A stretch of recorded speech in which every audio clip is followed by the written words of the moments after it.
like the Stanley Cup finals were just yesterday, but hockey is right around the corner. We thought, what a great day to talk to the king, Henrik Lundqvist, and he joins us now on the show. Henrik, Michael, and Don, how you doing? I'm good. Thanks for having me, guys. Now, I have been around Yankee teams, Henrik, when they lost the World Series. It almost seemed like the next year was, let's just get to that point again and try again. Is it going to be tough to play the whole season without thinking about getting to the Stanley Cup finals again? It is something you think about a lot, but now is definitely a time to move on. You need to reset. I think it's very important for us to go into camp now and really just focus on the next couple of weeks to get ready, and then focus on October to get a good start. But it's definitely something that inspires you. You want to get back there. You want to have another chance to play for the Cup, and it was so much fun. So, you will bring it with you as inspiration, but again, reset. It's time to move on and get ready. It puts you guys in a difficult spot because in the last 30 years, only one team has won the Stanley Cup after losing in the Stanley Cup final the year before. That was Pittsburgh in 2009. Why do you think it's so hard to get back there, and why would you still have confidence that you can maybe buck that trend? Well, I think for you to go all the way, there's so many things that needs to go your way. Sometimes it's just not enough to play your absolute best or to have the best team out there. There's so many things that I think are out of your control, but obviously it starts with what you have in the locker room, guys that know what it takes, and great support from coaching staff.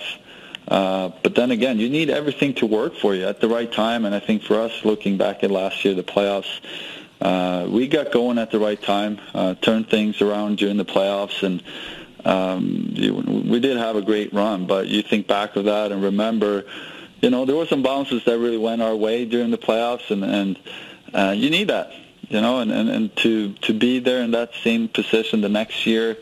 Obviously, you need everyone on the team to understand how much work that needs to be put in here in the next 9-10 months to even get a chance, and it's a great challenge for everyone here. Now, you dream, obviously, your whole career to be in the Stanley Cup Finals. You made it. Obviously, you also dreamed to win it, but you made the Stanley Cup Finals. Was it everything you thought it was going to be? Did you have a time during the run where you could actually enjoy it and sit back and go, I'm in the Stanley Cup Finals? Well, you try. You try to enjoy the moment, and not only the playoffs, but also, the journey to get there. Throughout the year, it was a very special season for many reasons. For me personally, to turn around a tough start, and then you had the outdoor games, the Olympics. There were so many great moments throughout the years and throughout that season.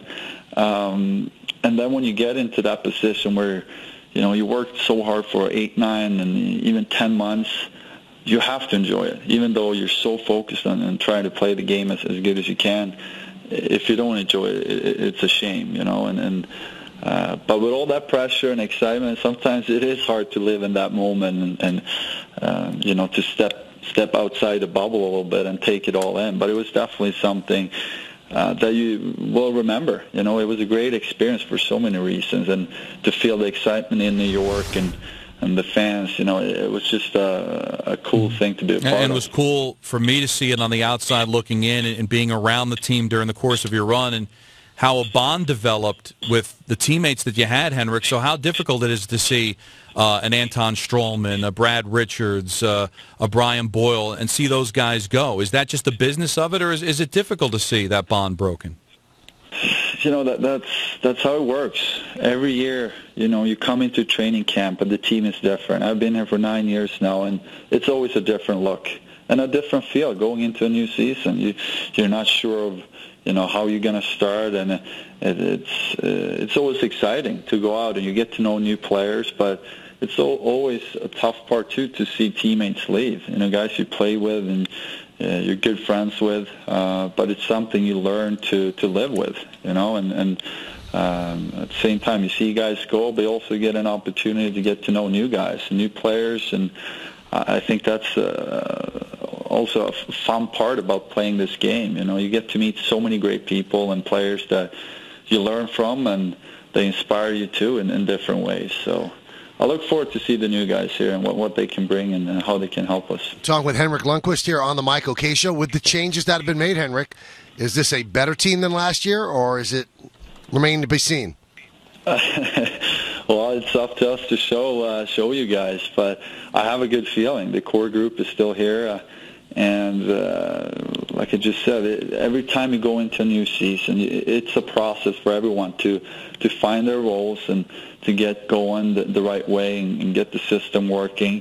But it's always a challenge to get everything going as fast as you can. You know, we have a very short training camp, a couple of games, or I think it's 6 games actually, where you can work on all the details, but I don't think it's going to be perfect right away. You have to understand that, you know, there's so many things that you need to work on before you, you know, you're at the level where you want to be. But you have to rush it a little bit because you don't have too much time. You can't come out of the gates and be too slow. You have to prepare yourself, and that's why you know, for the past month or so, you've been thinking about this upcoming season, how to prepare yourself mentally and physically, and it's really exciting to start tomorrow. I really look forward to it.